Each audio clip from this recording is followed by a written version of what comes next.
محمود غزنوی غزن کا بادشاہ ہے، بہت بڑا بادشاہ ہے، مدینے میں حاضری دیا ہے تو کیا کیا معلوم ہے؟ اپنا پورا شاہی لباس اتار کر کے، پھٹا پرانا کپڑا پہن کر کے، اپنے کندھے پہ مشکیزہ اٹھا کر کے مدینے کے مہمانوں کو پانی پلا رہا ہے۔ کسی نے پہچان لیا، پانی پیتے پیتے کسی نے پہچان لیا اور کہا آپ تو محمود غزنوی ہے، آپ تو غزن کے بادشاہ ہیں، آپ تو شہنشاہ وقت ہے۔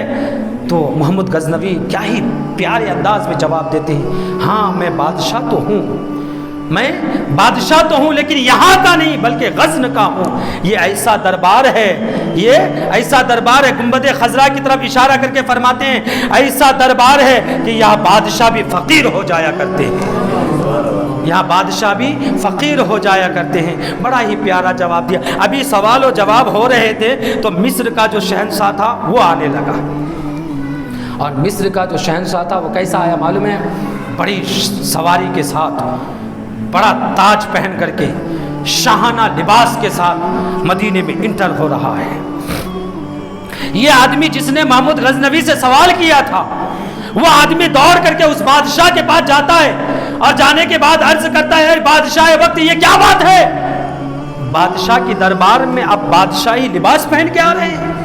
آپ کی اتنی جرأت، اتنی طاقت کہ آپ جو دنیا کا بادشاہ ہے، آخرت کا بادشاہ ہے، ان کے دربار میں شاہی لباس پہن کے آئے۔ یہ دیکھیے محمود غزنوی کو، وہ بھی بادشاہ ہے لیکن یہاں پر پھٹا پرانا کپڑا پہن کر کے، مشکیزہ کندھے پہ اٹھا کر کے لوگوں کو پانی پلا رہے ہیں۔ آپ کی اتنی جرأت کیسی ہوئی؟ لیکن انہوں نے بھی جو بات کہی نا وہ بھی پیاری بات تھی۔ انہوں نے کیا کہا معلوم ہے؟ ٹھیک ہے تیرے سوال کا جواب میں بھی دیتا ہوں۔ انہوں نے دیا نا، میں بھی دیتا ہوں، ہاں دیو بول کر کے بول۔ کیا بولے معلوم ہے؟ اچھا یہ تاج جو ہے، جو میں تاج پہنا ہوں، بتا یہ تاج مجھے کس کے صدقے میں عطا ہوا؟ یہ تاج مجھے کس کے صدقے میں عطا ہوا؟ یہ جو لباس ہے، قیمتی لباس جس کو شاہی لباس بولتے ہیں، بتا یہ لباس کن کے صدقے میں عطا ہوا؟ اب صدقہ تو میرے نبی کا ہے۔ اب وہ کہنے لگا یہ تاج بھی میرے نبی کا صدقہ ہے، یہ لباس بھی میرے نبی کا صدقہ ہے، اور تمہارا آنا بھی میرے نبی کا صدقہ ہے۔ تب وہ بادشاہ کہتا ہے جب میرے نبی نے مجھے عطا کیا ہے تو میں پہن کے اس لیے آیا ہوں تاکہ میرے نبی اپنی آنکھوں سے مجھے دیکھ لے، میں اس کے نافرمانی نہیں کرتا، اپنی آنکھوں سے دیکھ لے، جو میں نے عطا کیا ہے وہ دیکھ لے۔ میرے دوستو تو انداز الگ الگ ہوتا ہے منانے کا۔ محمود غزنوی بھی نبی کو منانا چاہتا ہے، بادشاہ مصر بھی نبی کو منانا چاہتا ہے، لیکن دونوں کے راستے الگ الگ ہیں، منزل ایک ہے۔ تو ایسے ہی اس براق، جو وہ براق رو رہا تھا، انہوں نے کہا کہ وہ جو 70,000 براق ہے نا، ان کی بھی منزل وہی ہے جو میری منزل ہے، ان کی بھی خواہش وہی ہے جو میری خواہش ہے۔ وہ بھی چاہتے ہیں کہ نبی کو میرے لیے سواری کے لیے منتخب کیا جائے، میں بھی چاہتا ہوں میرے لیے منتخب کر دیا جائے۔ الغرض میرے دوستوں اور بزرگوں، ابھی یہ باتیں ہو رہی تھی، اللہ تبارک و تعالی حضرت جبرائیل کو حکم دیتا ہے، اے جبرائیل رونے والے براق سے کہہ دو کہ تمہارا رونا اللہ نے پسند کر لیا ہے، تمہارا رونا اللہ نے پسند کر لیا ہے۔ میرے دوستو میں آپ کو ایک بات بتانا چاہتا ہوں کہ ہمیں ماں باپ مر جائے تو روتے ہیں، ہے نہیں؟ کوئی خاندان والا مر جائے تو روتے ہیں، لاکھ روپیہ تھا اچانک ڈوب گیا تو رونا شروع کر دیتے ہیں، کسی چیز کو محنت سے مشقت سے پالتے ہیں، کسی جانور کو مر گیا تو رونا آتا ہے۔ کبھی آپ گناہوں کو یاد کر کے روئے؟ کبھی آپ نبی کے عشق میں روئے؟ کبھی آپ نبی کی محبت میں روئے؟ کبھی یہ سوچ کے روئے کہ ہمارے لیے نبی طائف کی گلیوں میں لہو لہان ہو گئے تھے، نبی کے جسم کو خونا خونی کر دیا گیا تھا؟ کبھی یہ سوچ کر کے روئے یا رسول اللہ آپ ہمارے لیے اتنا کیے، کیا ہم آپ کے لیے 2 قطرہ آنسو نہیں بہا سکتے؟ کیا آپ کے لیے ہم 5 وقت کی نماز صحیح سے نہیں ادا کر سکتے؟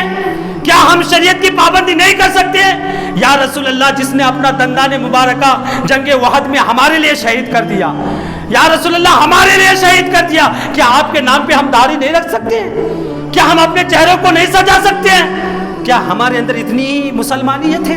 کیا ہم نبی سے اتنی ہی محبت کرتے ہیں؟ کیا ہم نبی کے نعرہ لگانے والے اتنا ہی ہے کہ نبی کے نعرہ لگاؤ لیکن کام کچھ بھی نہ کرو؟ یہ میرے نبی کو پسند نہیں ہے میرے دوستو۔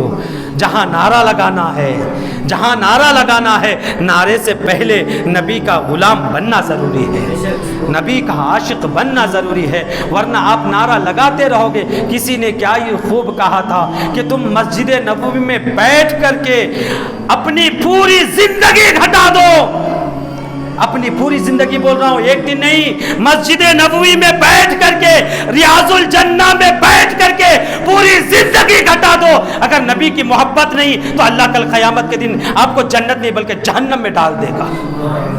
اور نبی کی محبت کیسے ہوتی ہے؟ خالی گنگانے سے نہیں ہوتی ہے، نبی کی محبت خالی محبت گنگانے سے نہیں ہوتی ہے، نبی کی محبت تو ہمارے چہرے سے بھی آنا چاہیے، ہمارے لباس سے بھی آنا چاہیے۔ ارے جب ہم پران پیٹ سے نکلیں، اس مسجد سے نکل کر کے بازار جائیں تو غیر قوم دیکھ کر کے کہنے پہ مجبور ہو جائے کہ محمد کی امت کا یہ عالم ہے، محمد کے غلاموں کا یہ عالم ہے، تو ان کا جو رہنما تھا، ان کا جو پیشوا تھا، ان کا جو آقا تھا، ان کا عالم کیا ہوگا؟ یہ کہنے پہ مجبور ہو جانا چاہیے، لیکن آج وہ کہنے پہ مجبور ہو جا رہے ہیں۔ یہ ہے مسلمان، یہ ہے مسلمان۔ میرے دوستو، میرے بزرگوں، ہم کو اپنی پہچان لانی ہے۔